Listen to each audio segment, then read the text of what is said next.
We're on question 7 of the Transformations Study Guide, and we have a translation here.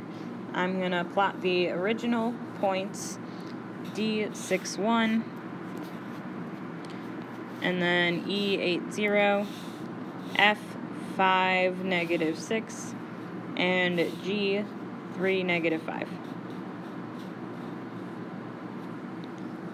So here's my original. Make sure yours looks like a rectangle. If it says rectangle, it should look like a rectangle. So this is D, E, F, and G. Now my translation here says x minus 11 and y plus 4. X is left and right, so negative 11 is to the left 11, and then up 4 for the y, since y-axis goes up and down. So I'm moving each point to the left 11 and up 4. So I'm going to start with point G. I'll move it to the left 11.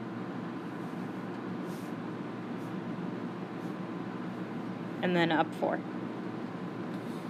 And this is point G prime.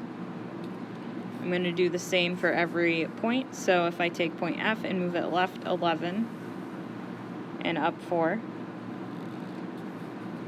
here's F prime,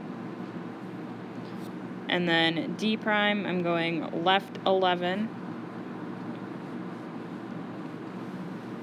and then up 4. And then the same for E prime, left 11, up 4.